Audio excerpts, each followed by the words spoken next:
gosh almighty. Yes, we can. I know we can. And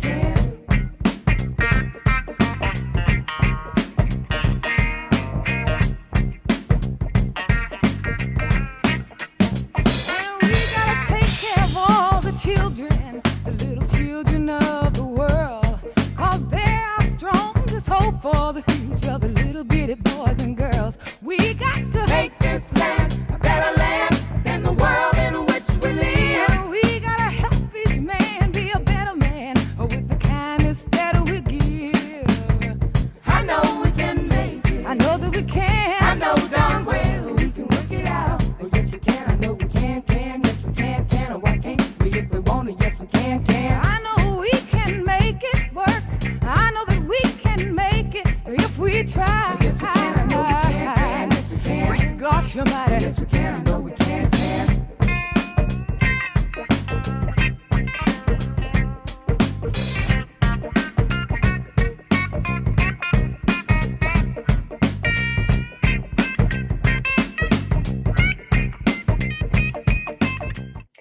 Yes, we can, and we are making this world a better place, one man and one woman at a time. And in a bit, we're going to hear from an amazing panel of guests, our American government, peacekeepers, and Federation Peace Builders, who are working seamlessly together to not just provide local services, but outreaching and offering their services worldwide. These services and outreach initiatives include helping to coordinate efforts for overall communication, education, emergency preparedness, and self-defense. The goal of this conversation is to provide a clearer picture of our American peacekeeping structures and how each office works together to ultimately protect the people and their assets. But before we introduce you all to our panel of guests, I want to welcome you to the podcast. I'm your host, Tammy Healy. And if you are joining us for the first time today, you may be wondering, what are the American State Assemblies?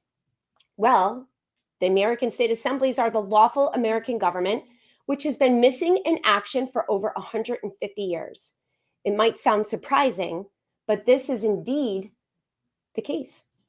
Our government is made up of living, breathing men and women who have identified the fraud perpetrated against us.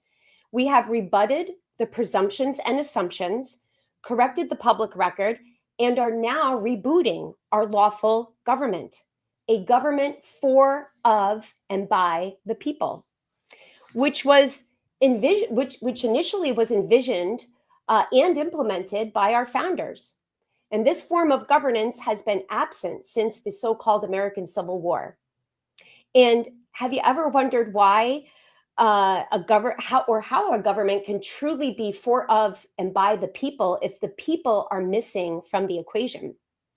Well, the core issue lies in the unlawful conversion of American state nationals to foreign corporate citizens through mechanisms like the birth certificates, which is a tool used to securitize and monetize one's given name, resulting in the burden of bills and national debt. Evidence supporting that our country was usurped and has been operating as a corporation includes 28 USC 3002 section 15, which defines the United States as a corporation. And why does that matter? Well, according to Black's Law Dictionary, the definition of a corporation is a legal fiction, dead entity, and a person. A sovereign government can only consist of living men and women, not dead entities. Moreover, the government is often referred to as a democracy, yet our founders never intended it to be such. A democracy, by definition, is mob rule, where the majority can dominate the minority. In contrast, a republican form of government invests sovereignty in the people, allowing them to exercise power either directly or through elected representatives. And these elected representatives can be recalled from office by the people if they don't follow the instructions of the people. This rule of law is called common law. Historical court cases such as Cruden versus Neal and Self versus Ray emphasize the supremacy of common law and the fact that codes, rules, and regulations are for government officials only and not for the people who are bound by natural law. Please visit the website scrolling across the bottom of the page to learn more about what I'm saying here. So now our panel of guests today represent each peacekeeping and peace building office in the American government structure. And again, the intent of this interview today is to hear from each of our peacekeepers and peace builders in their respective jurisdictional capacities and how they're working seamlessly together to keep the people and their assets protected. And now our first guest was supposed to be Sheriff Andrew Eyink, and he planned to be here today. However, due to an unexpected work commitment, he couldn't join us. But we want to take a moment to acknowledge him and express our eagerness to have him on a future follow-up episode.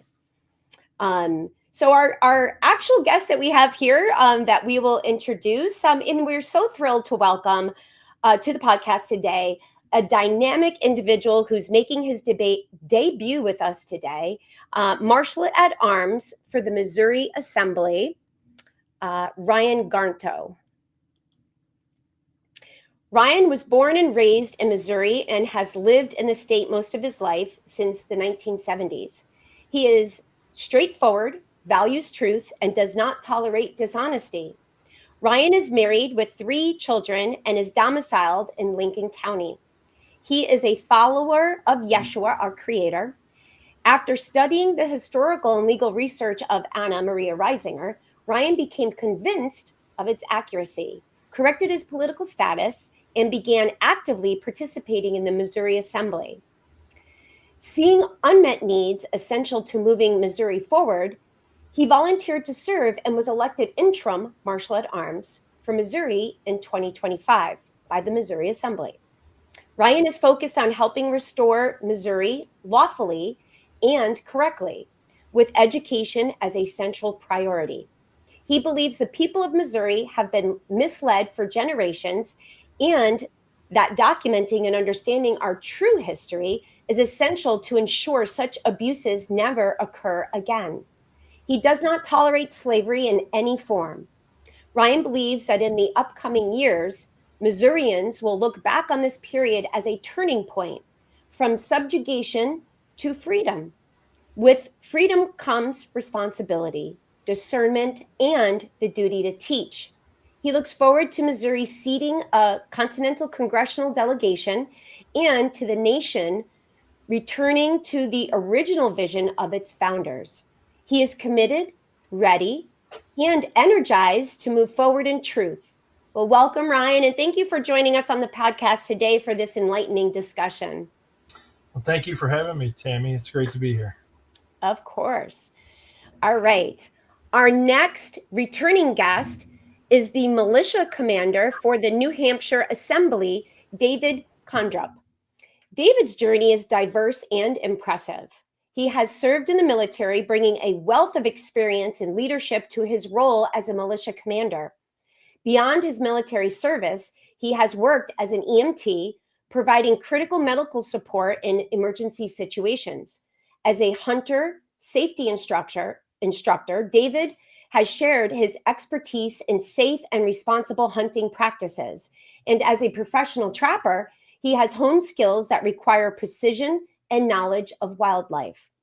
Moreover, David spent 2 years in child development, contributing to the growth and nurturing of young minds, a testament to his versatility and commitment to service.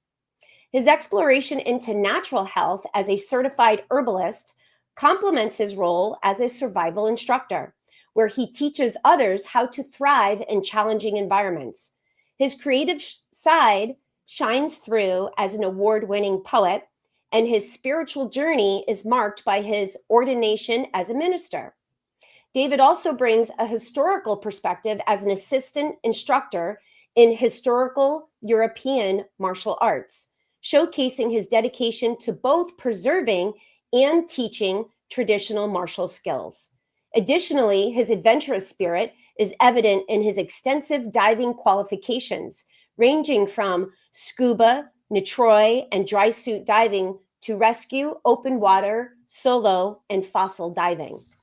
Outside of his professional commitments, David enjoys a range of hobbies that reflect his diverse interests.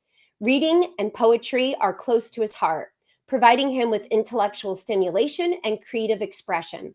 His passion for scuba diving and fishing allows him to connect with nature and explore the underwater world. Designing the herbal formulas taps into his knowledge as a certified herbalist, blending science and tradition. Lastly, David values engaging in thought-provoking conversations, which we are sure to fulfill today. And welcome back, David. Thanks so much for being here today. Thank you for having me. Yeah, it's a pleasure. And our next guest, who is joining us again, is David Gall. Known for his remarkable leadership and unwavering dedication, David was born and raised on California. His love for the game of baseball led him to Chico State, where he majored in instructional design. After working in the mortgage business, David was introduced to a friend from church who shared some insights into irregularities within the Internal Revenue Code. David spent the year diligently foraging through the Internal Revenue Code books before plunging ahead with a letter writing campaign that proved the Revenue Collection Department's automated letter writing skills were more efficient than his time limits would allow. After a year of exchanging letters that proved fruitless, David learned about a seminar where the speakers claimed to have a great success using what they termed an abatement process to put an end to IRS and other aggressive de facto agency issues. Enter the Book of Hundreds by Randy Lee, John Joseph, and John William Saunders, otherwise known as the movie actor John Quaid. The abatement process was incredibly simple and forever ended the collection efforts of the Tax Revenue Department, but in subsequent years, also worked to shut down several traffic tickets as well. The Book of the Hundreds and the fine men who wrote it was instrumental in redirecting David's life focus towards studying both the Bible as a law book, not a book about religion, as well as finding a new piqued interest in American history and American common law. David found Anna's work through an article on the internet by David Robertson several years ago. Now, after being a founding member of the California Assembly, he appreciates Anna's work today more than ever. David was lawfully elected as the California's Assembly's very first Marshal at Arms in 2023. And after a few years of successful service, David is now transitioning into a broader role within the Continental Marshals Office. As the newly appointed Chief of Staff, he now plays a pivotal role in assisting with the vetting of coordinators and Marshal at Arms across all 50 states. This critical task ensures that each state assembly is equipped with qualified and capable individuals who uphold the standards of security and protocols established by the Continental Marshals Office. Well, welcome back, David. Thank you so much for joining this conversation today. Thank you for having me, Tim. Of course. All right. And last but certainly not least, we are thrilled to welcome back a distinguished returning guest, Joseph Hayse, the Executive Director for the Federation Chartered Organization, the Peacekeeping Task Force. With his extensive experience and deep commitment, Joe has been a pivotal figure in the field of international peace building and peacekeeping. His leadership and vision continue to inspire and guide efforts towards a more peaceful and collaborative world. Joe is a lifelong Kentuckian, born and raised in the Bluegrass State. He is a strong, steadfast, lawful individual with nearly 25 years of honorable service in the United States Army, having served in all three compartments and held a congressional rank advising platoon leadership in combat environments. He completed 2 tours and was involved in deployed operations overseas in Germany, Italy, England, Spain, Kuwait, Iraq, and Afghanistan. Joseph has been happily married for over 20 years and is the father of 3 offspring, 1 daughter and 2 sons. After his military service, Joseph corrected his political status in 2020 to American State National and has maintained this status with unwavering dedication. In 2021, he recorded additional status correction paperwork, further establishing himself as a card-carrying peacekeeper, ready to serve beyond his country in state assembly with the Federation of States. Since then, Joseph has devoted himself fully to the Federation, serving in 3 sequential leadership roles, each drawing him closer to broader responsibilities. He first served as Kentucky State Coordinator, then as Postal Area 4 Chief Continental Marshal, where he provided leadership and oversight for Indiana, Kentucky, Ohio, and Michigan. Joseph was also among the founding chieftains of the Continental Marshals Service, playing a key role in establishing its presence across all 4 states. In 2024, Joseph became Executive Director of the Peacekeeping Task Force, known to us as the PKTF, now serving all 50 states. Under his guidance, PKTF was revitalized and officially resumed international level peacekeeping charter initiatives in May of 2024. And within 7 months, he brought in its other tier 1 directors, including the assistant director, affiliate director, and executive secretary, as fine fate would have it. Joseph is dedicated to peaceful means and strives to be a living example of integrity, working alongside other positive and solution-oriented lawful individuals in his community. His one acknowledged weakness in his choice is his choice not to surround himself with those who are consumed or paralyzed by negativity or fear. He simply does not work well with negative Nancys, and no offense intended to anyone named Nancy. Joseph's enduring passion is to run for county guardian, traditionally reeve or sheriff, for Spencer County, Kentucky. He looks forward to joining the rank of wise elders and I'm sorry, I missed my place here. And he looks forward to sharing bittersweet and exciting stories of his challenging yet rewarding journey with his grandbabies and contributing to a brighter future for them and the next generation through his and others' actions and genuine examples towards keeping and maintaining lasting peace. We are honored to have him with us today to share his insights and experiences. So welcome back to the podcast, Joe. It's a pleasure to have you. Thank you, Tammy. Thank you for having me back. Yeah, all right. And I'm so excited for this conversation today. And it's unfortunate that Sheriff Andrew Eyink couldn't make it today. And we were going to start him off, trying to explain to the audience the role of the sheriff. And so, Joe, I know that, you said that you would try to fill us in on that role. And, the rest of the guys, if anybody wants to contribute to that, you can. But, Joe, if you could just give us, kind of describe the primary roles of the sheriff and the jurisdictional boundaries and the responsibilities of the sheriff's office. Okay, Tammy, but before I do, I hope everyone will oblige me. I have just one little prop. Let's see if I can get it in this frame here. Can you see that? Yeah, I love that hat. That's great. So what I want to be, it's just a sticker that we use share for things that we send out in the mail.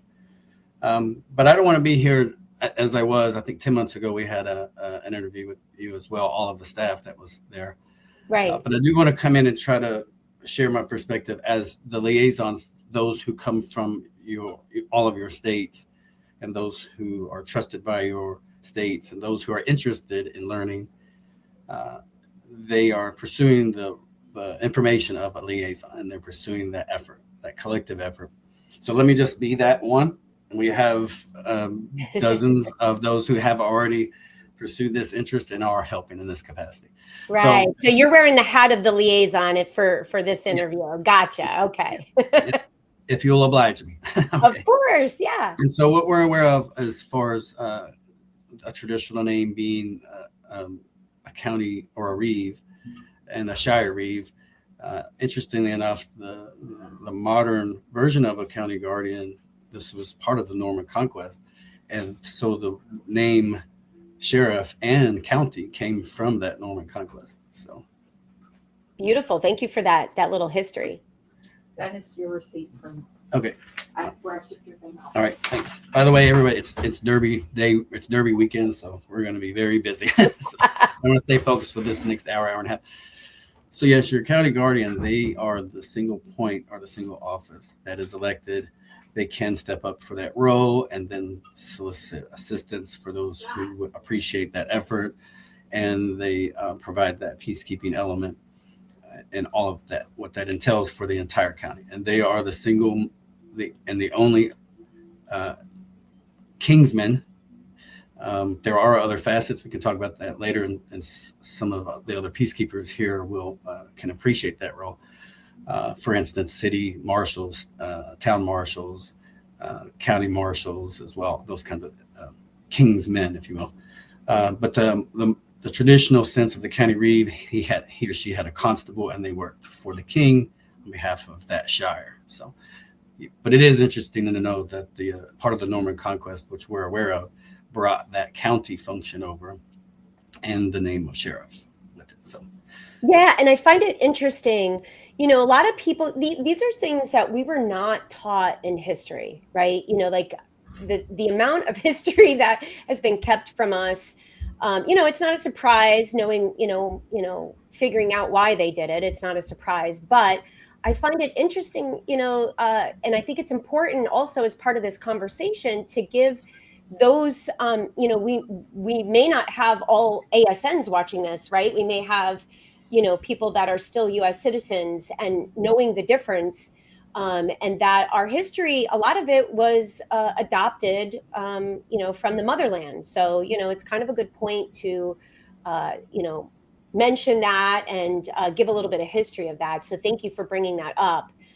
And is there anything, I would like to know how the sheriff works in conjunction and, maybe it collaboratively with the other peacekeepers or law enforcement, if you.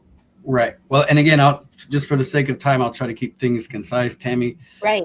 I'm available to come back. Anything that needs more build out of what we discussed here, but just again for the sake of time and to entice others back, we can venture into other details. Right. When Andrew can make it back, absolutely, he can kind of dive into this for us. Yeah. Yeah. So just for the sake of time, when your soil jurisdiction sheriff is in place and begins to fill that office, first of all, they're extending peace beyond themselves. Everybody is peaceful, lawful, and peaceful. But yeah, when you're building your as a group or a community towards self-governance, there's other parts that play into that effort.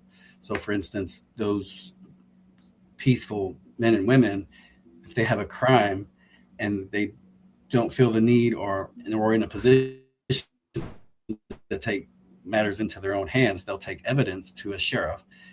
And that sheriff will then escalate and investigate, and in instances they will detain if that claim of crime prioritizes that need. If it's not, and if it's something circumstantial, or if it's just evidence, of course, then the sheriff takes it further. So a grand jury investigation, these kinds of things, helps that effort. If it were judicially, that's their other contribution. So obviously the sheriff's not by themselves.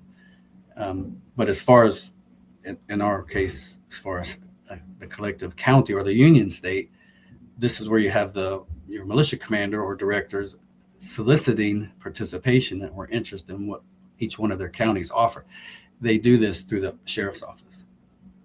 Beautiful. So thank you for explaining that to us.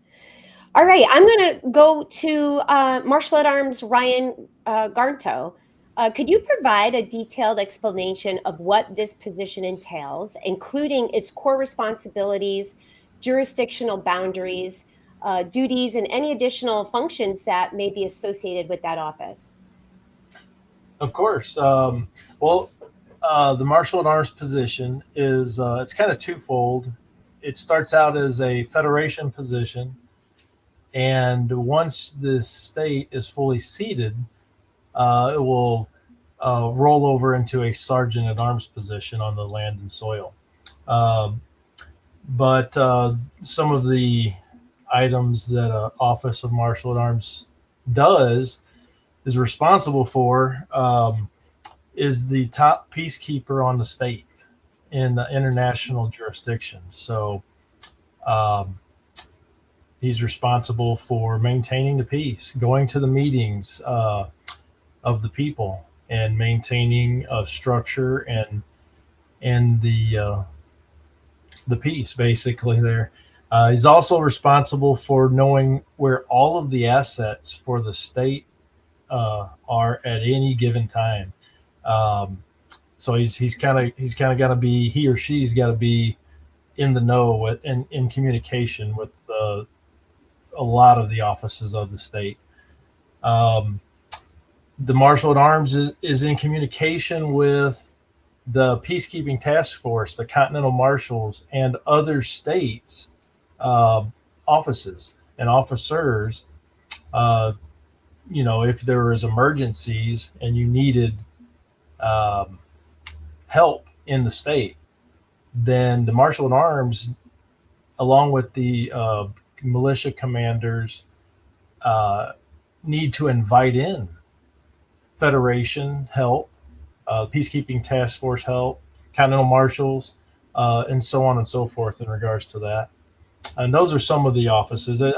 From what I understand, also the Marshal at Arms is responsible for the flags, if I'm not mistaken. Right. Yes.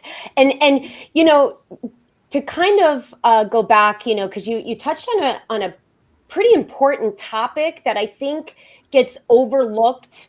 And you said you're responsible for the assets and you're keeping in communication with all the different offices. And, when we're talking about assets here, we're talking about, could you just kind of give like examples of what those assets could and would be? Oh, yeah. Everything in the American government is run through committees. So all of the committees will have meetings, and the Marshal at Arms is responsible for maintaining peace in all of those meetings. Each state is different, but so you'll eventually have all the counties having their meetings, and hopefully we'll have Marshal at Arms in each of these counties because one person can only do so much. But the assets would involve record keeping, the standard assets, the monies, the gold, the silver, land, all of these things will come into play, and just any kind of asset you can think of. Probably even like tech, like IT supplies. Like I'm drawing a blank on the word, but it's like our computers, our printers, our servers, those kinds of things, right? The equipment. That's what I was looking for. The equipment, and so it's quite an inventory that, as we grow, I'm sure, being small, it's a little bit more manageable. Now, can you just discuss a little bit about, because there's only, from my understanding, there's only one Marshal at Arms, elected Marshal at Arms, but you can deputize as many men or women as you want, right? You want to talk about that a little bit? Yeah, we're going to be learning. We've got Federation approval from the Continental Marshals for training for all of the different states. So we're hoping to get that going here very soon. But from my comprehension, yes, we can have a Marshal at Arms committee, say, deputize help. I know that there's a Marshal at Arms in each county, I believe, that goes into the juror assemblies for the courts in the juror assemblies. But I think we're going to get that refined here in the coming weeks. And now, what processes have you guys adopted on your state and have implemented for maintaining order and security during your meetings and different events that you are responsible for keeping, the peace at?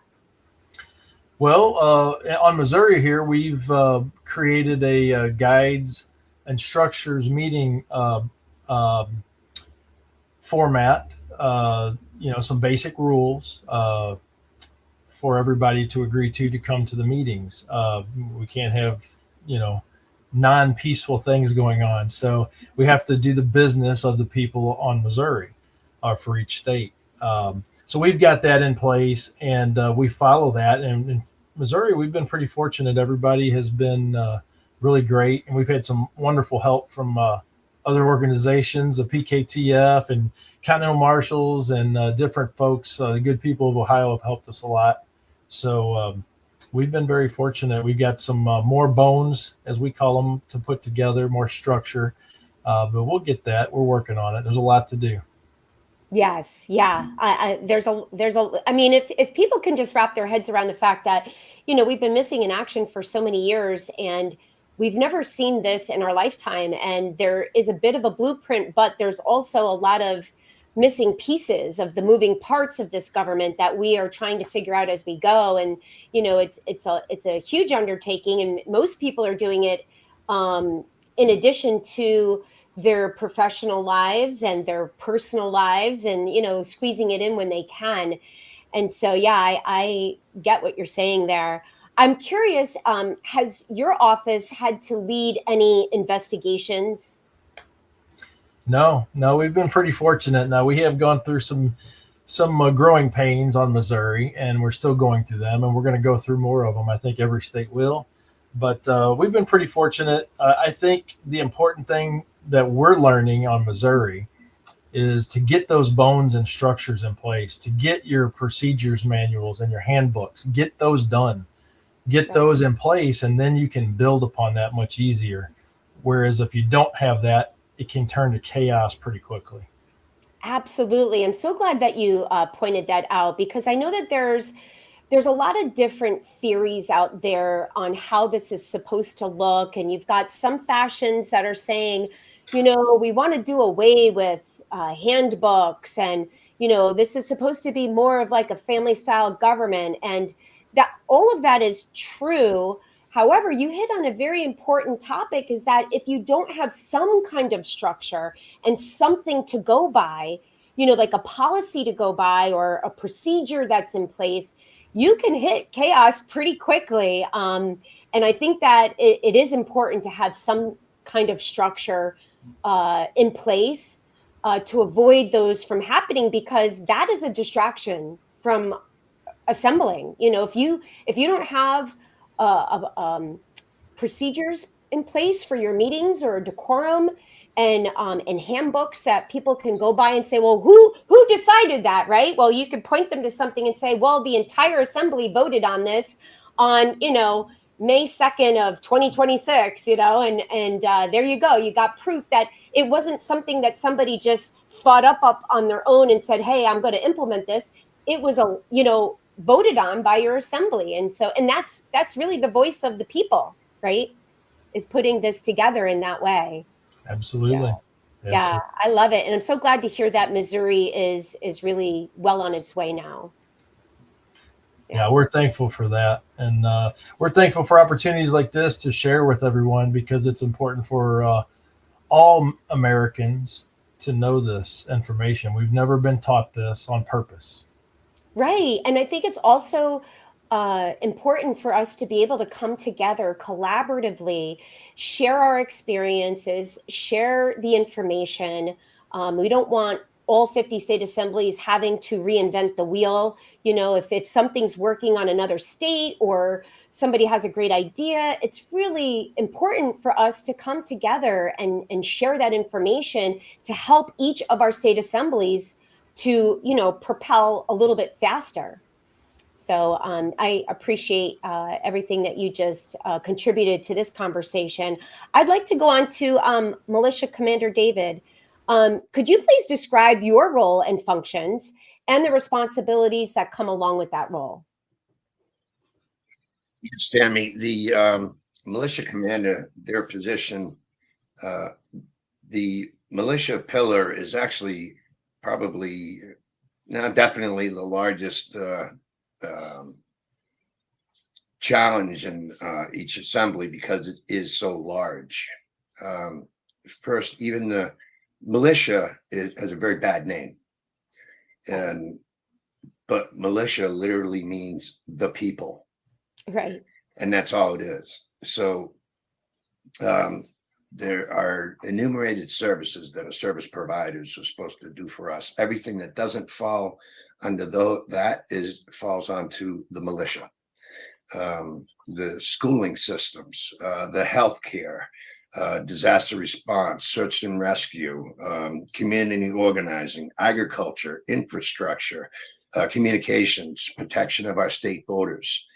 Now, one of the things that we do a little differently in our militia is we have no ranking system.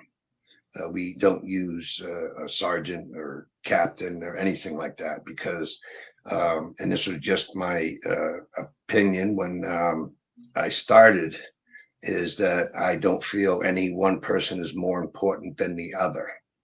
So we have the militia commander, and within that pillar, you have the militia chair, which is the one that goes up into the General Assembly and does the speaking. And then you have militia leaders of each county. So they're no ranking system whatsoever. Again, that takes away what militia means. It makes one person more important than the other, and that's not the case. Someone that's 90 years old is just as important as someone that is 21. Right. They all have skills. Exactly. I love that you brought that up, because the other thing, though, that I'd like to point out is that with that equal, footing, also comes the equal responsibilities, right? Yes. And so it puts the responsibilities and the accountability on every single man and woman, and not just one leader, like we're so accustomed to, right? In the corporate structure, is that you've got, the one guy or the one woman at the top, and everything else gets trickled down. And then it's been so compartmentalized that people don't know, all the bad things that are going on within an organization, because they're not privy to all the information. And that's not how our government is structured. Everybody's in the know. Everybody is supposed to be accountable and responsible. And that's how it should work. And so, it's great that we're all come to the table with this equal, that there is no hierarchy, right? We're all equal, but with that comes the equal responsibility as well. So, we have to keep that in mind, because I think coming out of this nanny state, so many people coming into our assemblies is expecting, bring me to your leader. Who's the one in charge here? And it's like, we're all in charge, like we're all to show up accountable and responsible. So I just wanted to interject that, but please continue. Well, and we have a lot of other things that we are doing. I mean, right now we're designing a resurrection center for when, it comes time. Because I guess you could call it more on the medical side. We have training in how to cure diseases. I know, and it's been the part you can't talk about that. Well, I talk about that, and I'll tell a doctor that. And it's high blood pressure, easily curable. Diabetes, easily curable, and very, very simple. Health is simple. It's these large corporations that make it difficult, so we don't understand it. Yeah, and so that they can enrich themselves off of our ignorance, right? Yeah, and you have a trifecta. You have the medical industry, you have the pharmaceutical company, and then you have the food industry. All three of those working together.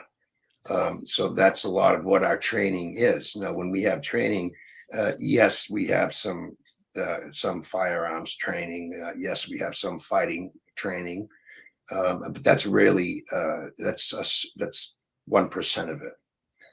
The other trainings that we have is foraging. We have canning. We have gardening. Just two other people just went on. They had a class in our militia. Just had a class on inflammation, and one of our people just. And once we do that training and everything, we put that into a handbook. So we have our militia handbook, but then we have the subcategories, because otherwise it'd be a 4,000-page handbook. And Right. really, And a quick question for you, just on a personal note, it sounds like you're doing so many amazing, militia trainings, and that's right up my alley, all of that, like herbal remedies, natural health, like I love all that stuff. And I'm so curious to learn more. So it piqued my interest, and a question came up in my mind. Do you guys videotape any of your trainings, and do you have them on a platform that you can share them out and allow others to listen in and learn?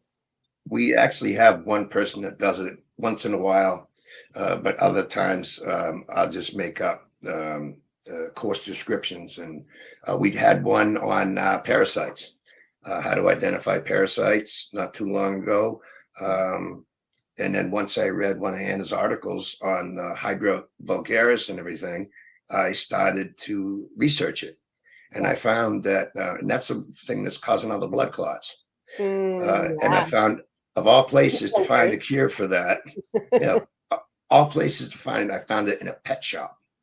Oh yeah, it's not surprising. Yeah. So we found Right, the, no we found the different than cure the for that. ivermectin, right? When they were Yeah. saying, "Oh, you don't want to take that horse paste." Well, it turns out it was curing people from COVID. So, Yeah. And we're setting up a whole protocol just on that Hydra vulgaris.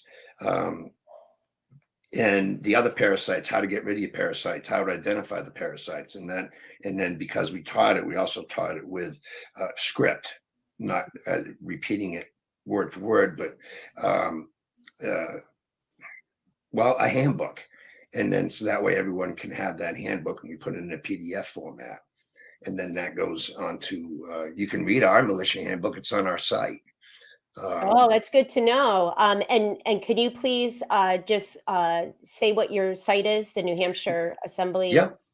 It's nhassembly.us. Love it. So, yeah, and that's it. And the militia handbook is up on that. All the subcategories are coming and will be updated periodically. Like again, our resurrection centers that we want to get going, one for each county. It's taking people that, because Alzheimer's is curable easily. It's a lot of it is diet, but a lot of it is also free radicals and everything that are in the system. But it's not to get people that have Alzheimer's and dementia and to get them in just what I call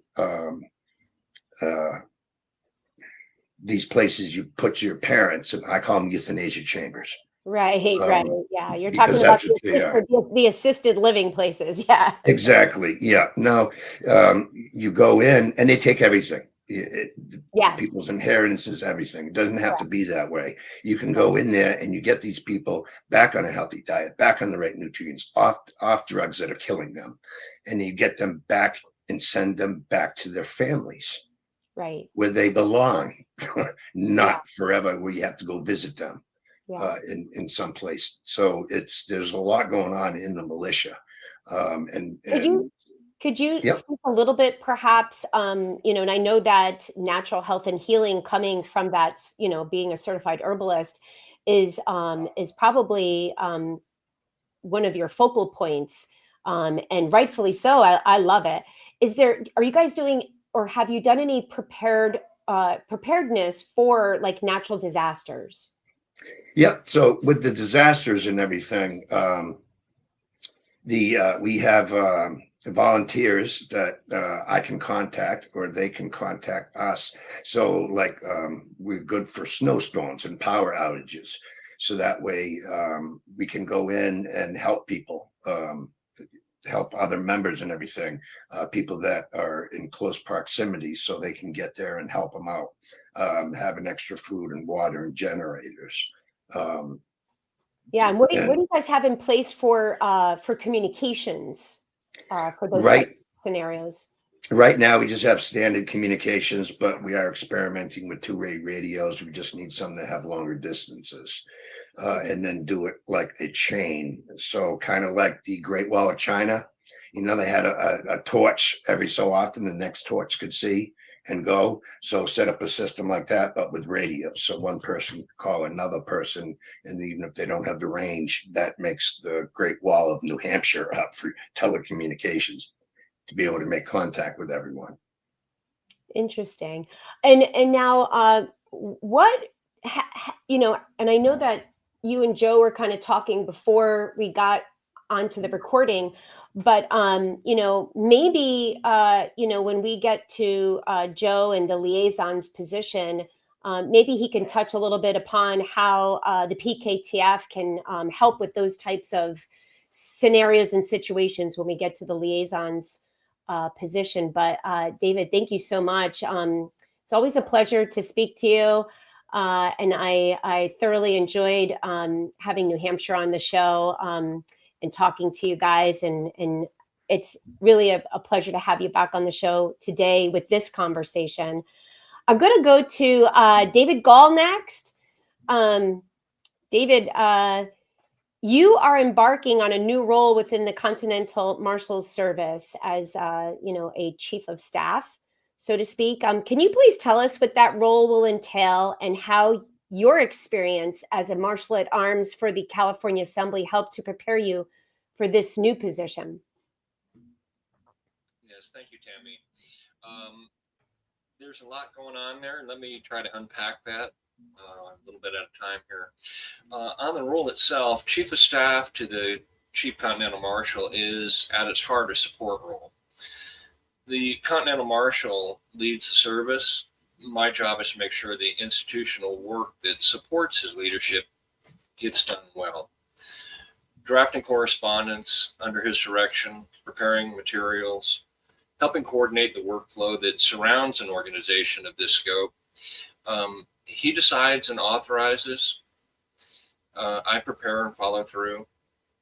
That's the rhythm of the role. As for what prepared me, my work as Marshal at Arms for the California Assembly gave me direct experience inside the kind of organizational environment that the Continental Marshal Service operates in. I learned how an assembly actually functions day to day, how interpersonal dynamics affect organizational health, and how communication has to flow between local bodies and broader structures. I work closely with people across the assembly on questions of integration, conflict resolution, and how to build durable working relationships between organizations that need to coordinate without infringing on each other's authority. Those are exactly the kinds of skills that a chief of staff role draws on. The setting is different, the principles transfer directly. Beautiful. On the jurisdiction question, I want to be able to be careful here because the jurisdiction belongs to the Continental Marshals Service, not to me personally as chief of staff. So right. I hope that helps unpack that a little bit. Yeah, sure, of course. And I'm excited that you're, taking on that new role and helping out in that regard. It's always great to have, new positions that we embark on that kind of expand our growth personally. And so I look forward to hearing more about your role and how it's going within your office there. Joe, I know that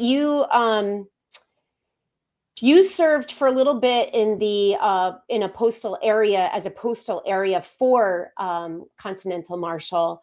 Do you want to talk a little bit about the jurisdiction in that regard? Because I know David can't or isn't in a position to talk of that, right? What he's doing. So maybe as somebody that served before, you can fill us in a little bit. Sure. Yeah. Well, the full out service that the Continental Marshals provide, again, this is a parallel alongside service, this being whatever consists of superior jurisdiction concurrent with any other supplement jurisdiction. So anything secondary to that and whatever runs parallel. And all services they should try to get together without disturbing their service obligations, and that would be limited through jurisdiction. So, for instance, the Continental Marshals Service's best known counterpart would be the United States Marshals, and now since the 1970s, late 70s, now the U.S. Marshals Service. And what does all that mean? What's the portion of the historical portion of what are the federal marshals? Who are the true federal marshals? Who are the framers contributed to these services and what have you? And yes, just getting to know that is meeting services halfway, coming up to that jurisdiction, essentially shaking hands, and beginning to cooperate. This is what the Federation has always endeavored all services to do, not negate or shun or turn away or cast dispersions towards any services, although some of them may deserve higher scrutiny, but still, the people are the ones that are in need of these services ultimately. And so cooperation, jurisdictions, and recognizing those is really what all services should try and strive to do. Yeah. There are 10 postal areas was that our effort. Well, just in closing with this, my experience with Postal Area 4, and our first mission was to garner support, interest from the assemblies, each state of the union, learning more about the Continental Marshal Service, what that was about, finding the perfect venue to have committee discussions about what that meant, and having the people become more familiar with that. That was pretty much the extent of my obligation to Postal Area 4. Gotcha. Thank you for filling us in a little bit there. And hopefully we'd get, one of the marshals to come on and, give us a little bit more of a lowdown of how their office works and, talking about jurisdictions and all of that, I think would help also. But, getting into now the Peacekeeping Task Force, as the executive director for the PKTF, you've experienced some unwarranted pushback. So can you please first provide the backdrop for why the Federation saw a need to charter this service for the states of the Union and their union state assemblies?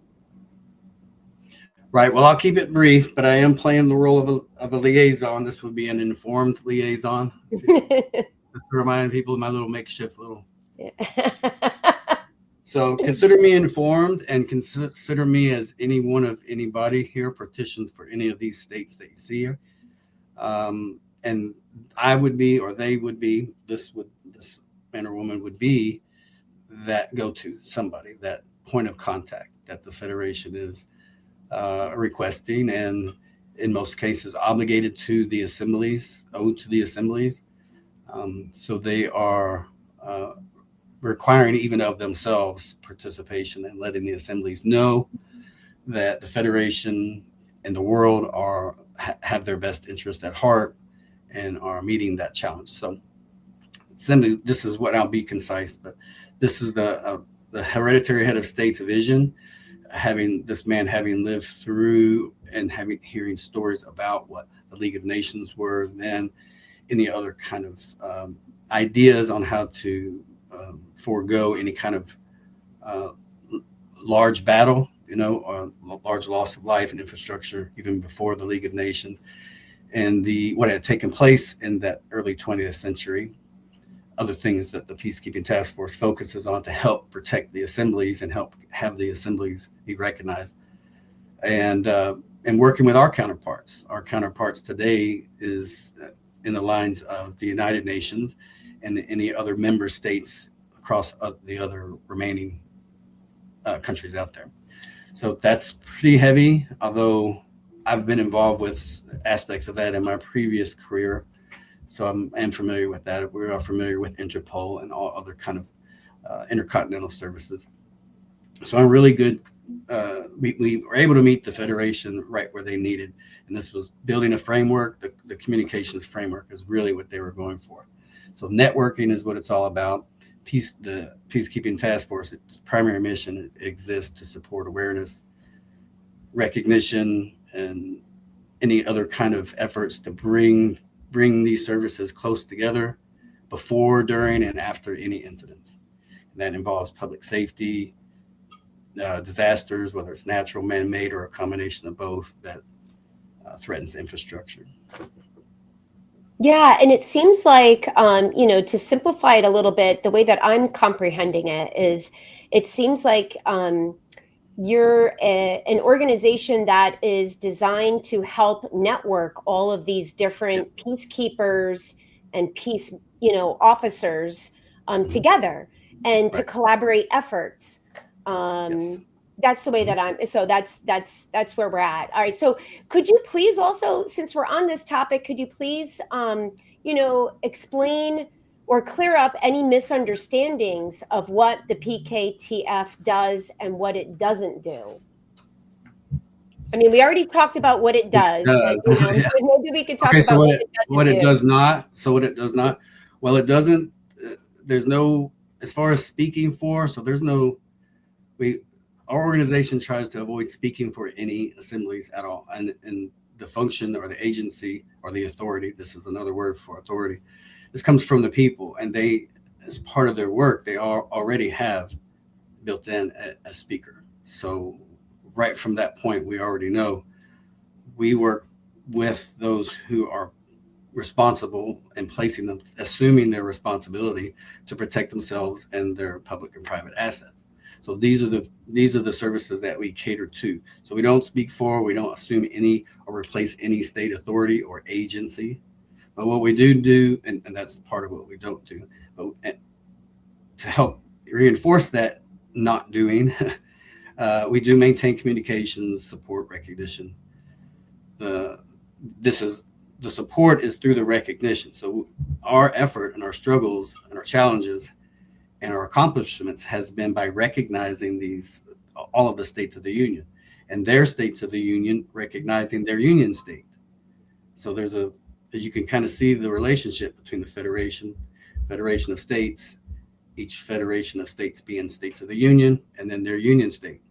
It's unavoidable, and they all have a working relationship.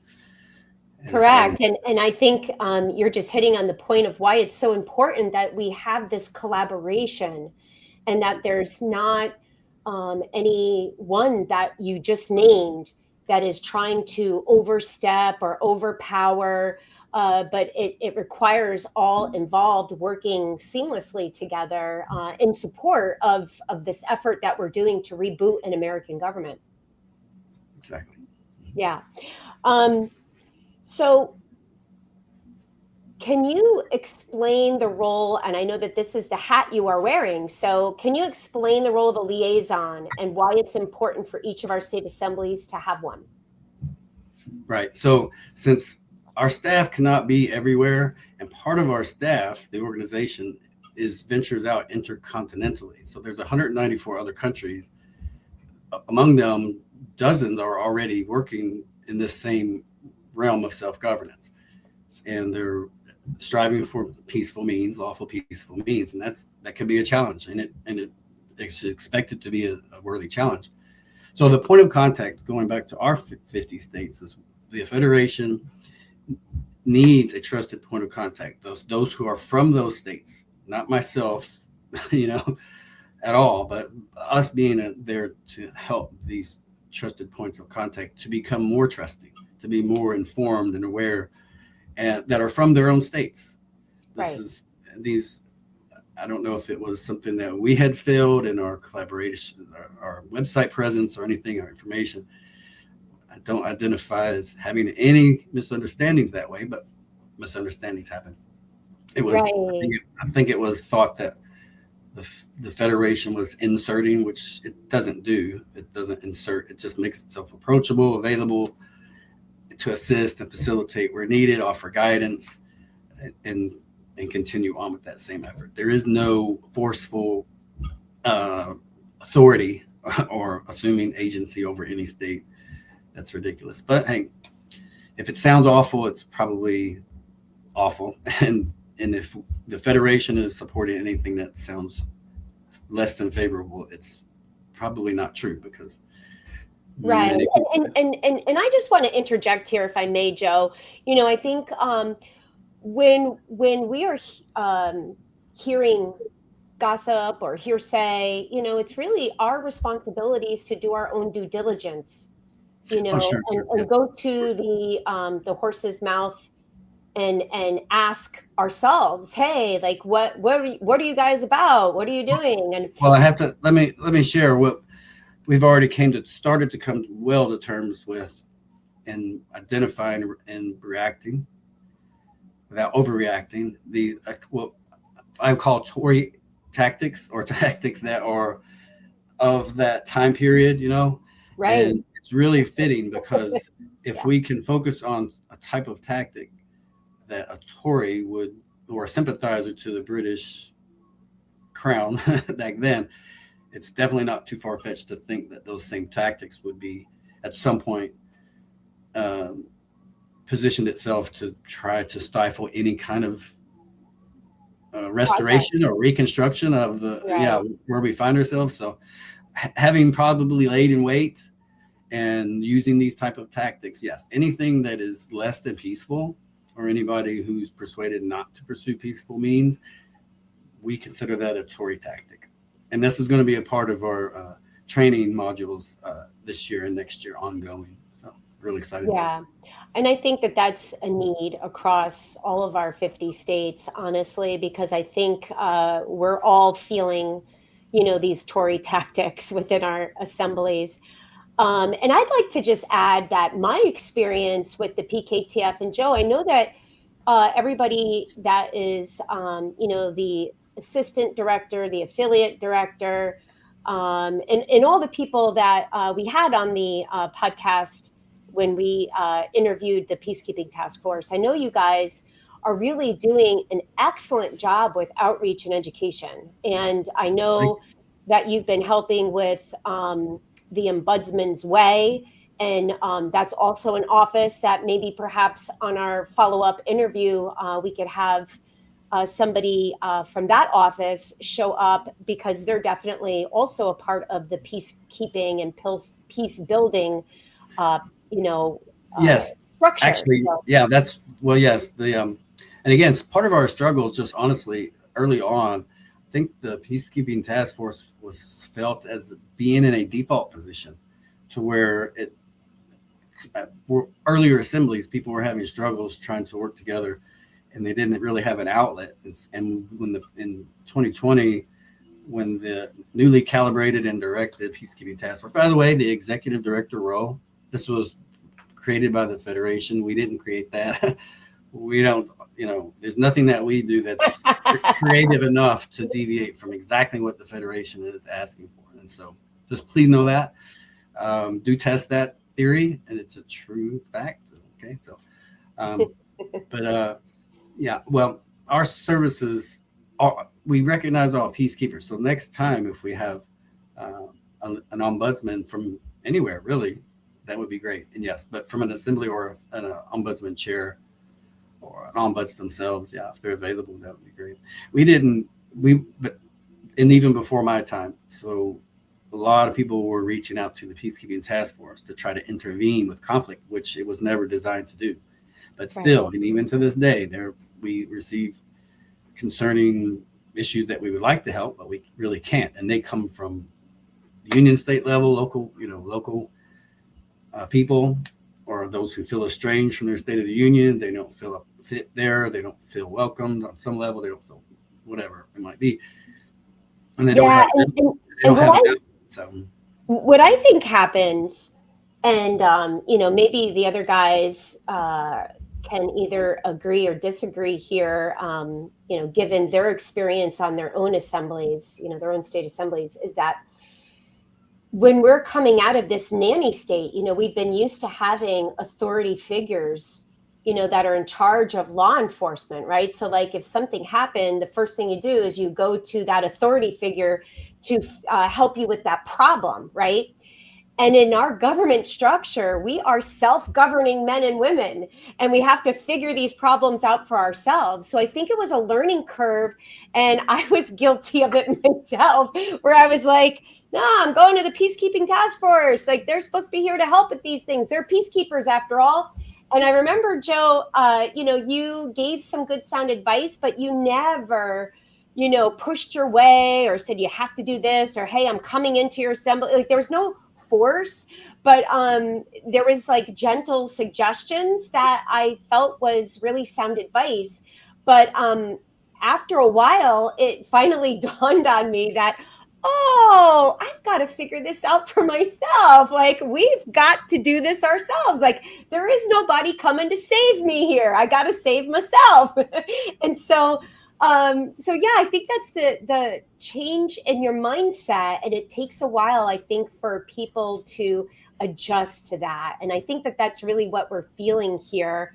In addition to some of these Tori tactics that were, that you're describing.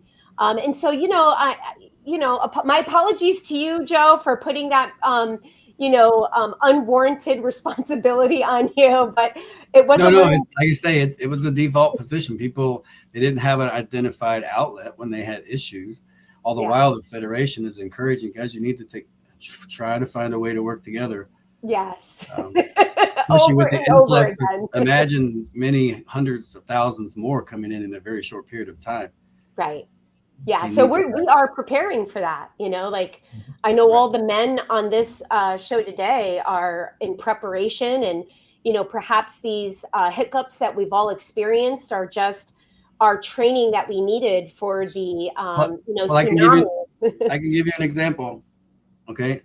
Yes, the liaison's position. The idea regarding militia, or even referring to militia as a Hebrew term. Well, and that's true. But again, just some of the sensitivities on this information.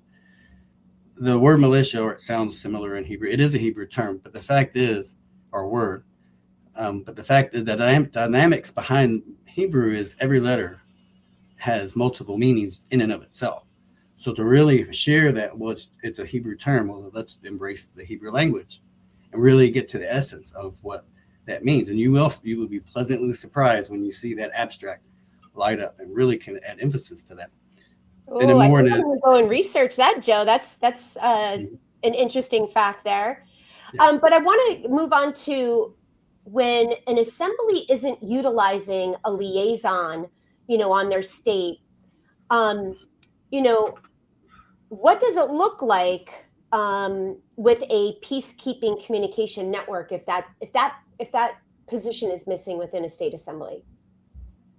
What kind of what kind of troubles or challenges does a state assembly face when their state assembly doesn't have a liaison?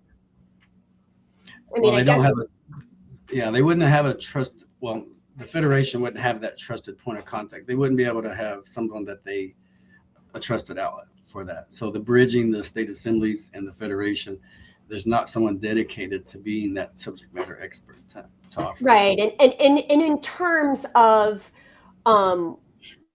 peacekeeping and bridging the gaps with perhaps the law enforcement agencies and emergency response, those are the things that you are referring to, because we also have the coordinators that are also, like a liaison back and forth from our state assembly to the Federation. But you're speaking in terms of like a militia pillar and collaborating efforts in a peacekeeping effort with all the necessary components. It essentially helps prevent misunderstandings for sure. This is without it. I have a list here. When we wrap up here, I have 6 points that can really help. Misunderstandings run rampant when there is no trusted point of contact, and things are said and issues come about because of things that are said and are assumed upon without evidence, as you mentioned earlier. And so absolutely, from the first misunderstanding, preventing misunderstandings, but keeping information flow, it helps to give the Federation a reliable source of awareness so that the world can know that the assemblies are absolutely indeed truly peaceful, lawful. They've identified their services. And for example, really quick, civic style militia versus paramilitary militia.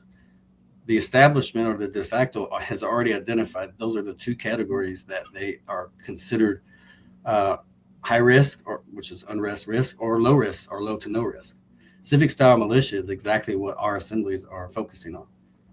And your militia commanders deserve to know this and embrace this and solicit that posture, because your de facto services welcome it. Yeah, it makes sense. Yeah. Paramilitary, no. They consider that a risk, big time. Right.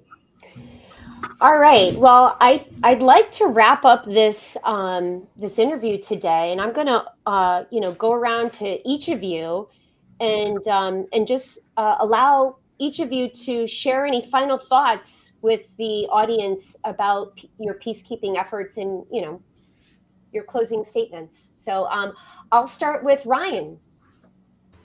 Well, I want to thank you, Tammy, for doing what you do and helping spread the news and the word to all Americans that don't know this. And I wanted to back up real quick in Joe's liaison hat. He's very correct. And we're a perfect example on Missouri. When we were having communication issues with the leadership, the PKTF directed us as to how we do this as the people, and with our standing committees, and we got to work. It was kind of like going through the fire of refining, and here a year and a half later, we're headed in the right direction on Missouri. So I want to back that up with what Joe was saying. So it doesn't seem right at the time, but then things are crazy. I know Florida's going through this probably, but you definitely need a liaison. You need a couple in big states, especially. So with that, I thank all of you. It was nice meeting some of you guys, and I appreciate the time and efforts for everybody helping all Americans learn who we are. And with that, I yield.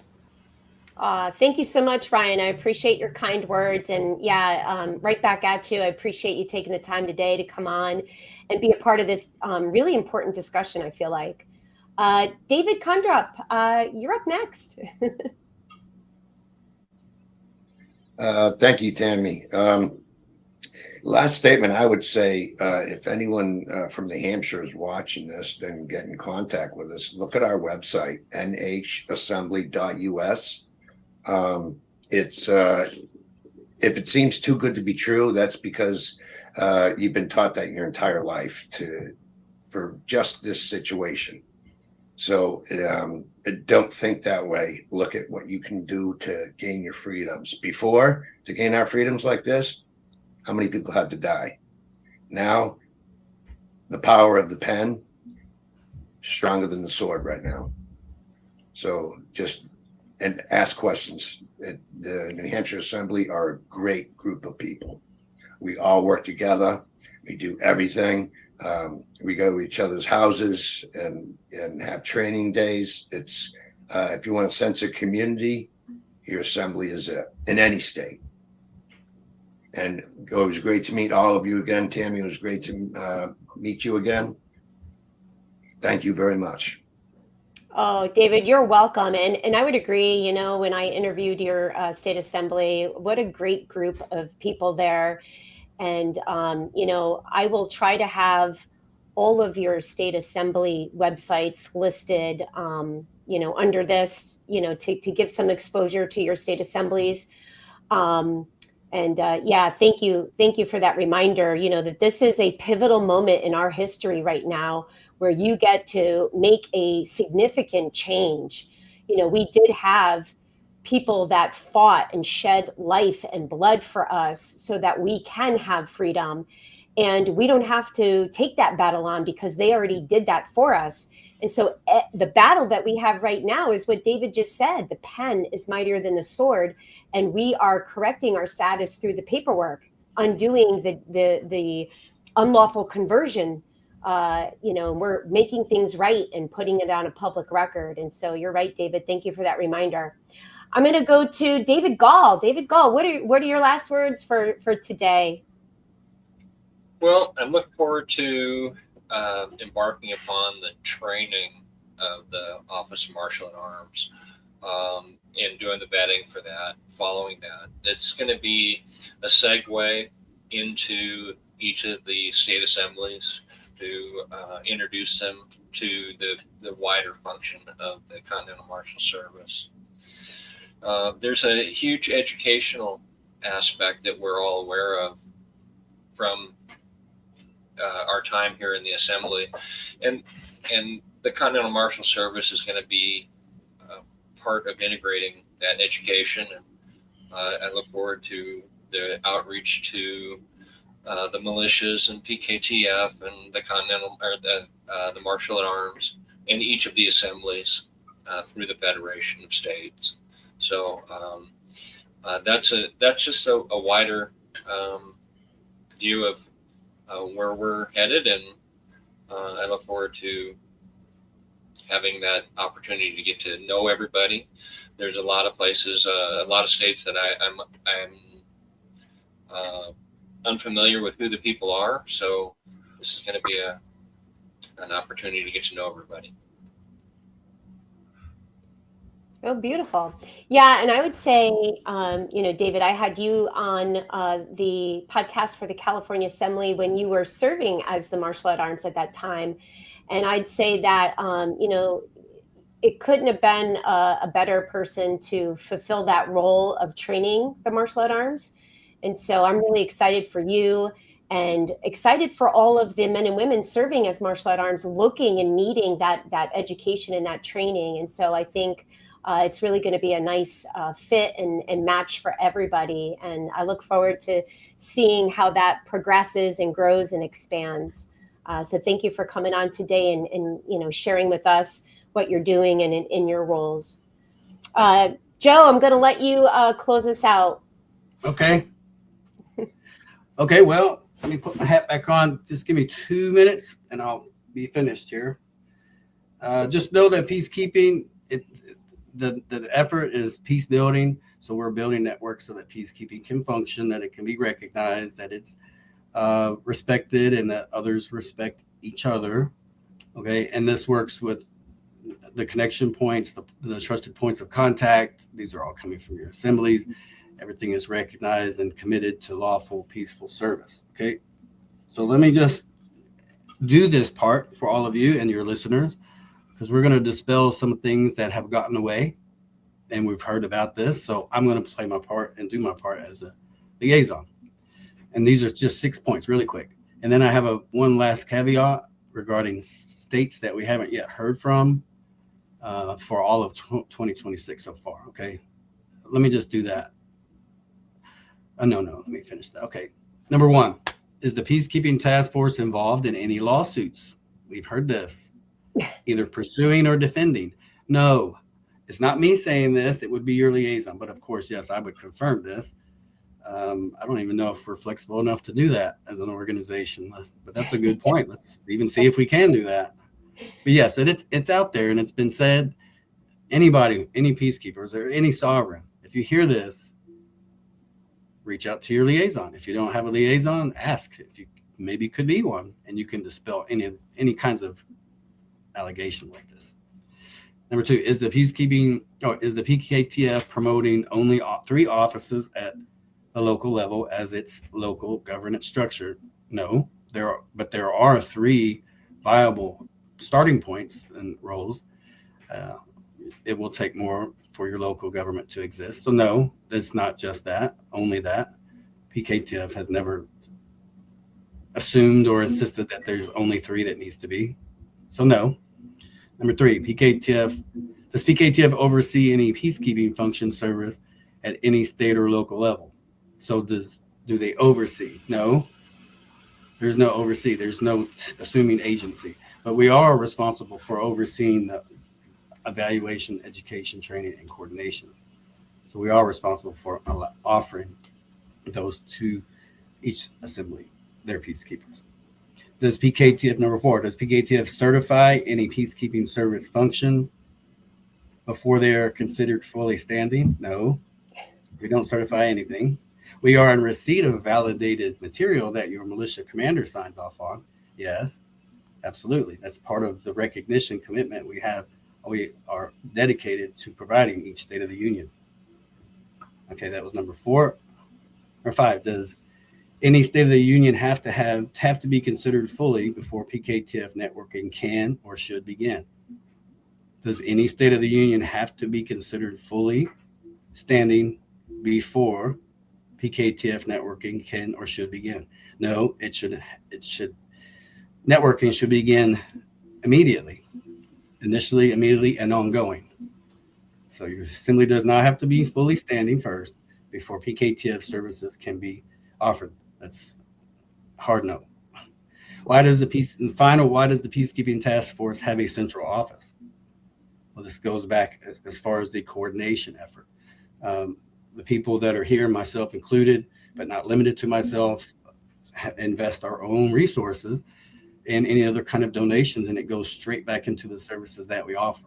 As far as I know, none of us has been awarded any dime, penny, dollar, or any part of it. So we invest our time and resources as well. So that should help dispel 6 of those questions. Why do we have a central office? Well, it's available for meeting. Sheriffs can meet with municipal sheriffs, militia commanders can meet with their National Guard Bureau, Post Command, or Regional Command if they choose, and they can have that office setting if they would like. No other reason than that, really. And so last part, we do have 7 states. I see that so for anybody who's here who knows people from these 6 states, just have them reach out to pktfnews.org. I know Tammy, you'll have some of those contact emails or whatnot in your show notes here. But North Dakota, Vermont, Rhode Island, Delaware, West Virginia, Mississippi, and New Mexico. So if anybody who's corrected their status, or if you're from those assemblies, if you could send us your website, we'd love to speak with you soon. All right, that's all I have. Oh, beautiful, Joe. Thank you so much for clearing up some of these misunderstandings and misconceptions. And I think it's important, that when people are asking these questions, that we clear it up immediately so that, this doesn't continue to spread like wildfire and really create, this discourse that is unnecessary, really. And on a side note for me, with you guys, what I can see is that you're doing a lot of outreach. I mean, you started a podcast, you've got a newspaper that's, just came out, and it's coming out quarterly, and your website. I mean, there's so much, the Telegram page with the Peace Bridging Network, the communications, there's so much work that I see your office doing and providing a lot of positive education and outreach. And just, I hope that this podcast cleared up anything and has made a clearer understanding or clearer comprehension for our audience what each of our, American government structure peacekeeping offices really, what their respective roles entails and how they operate. I'm so grateful for all of you guys. Thank you so much for coming on. Thank you for all you do. And to the audience, thank you for watching. And until next time, we'll see you then. And hopefully we'll have these guys back for a follow-up. So look out for that. Thanks, right. Tammy. Take care. Thank you, Tam. Thanks, everybody. Thanks, guys. Thanks, Peacekeepers.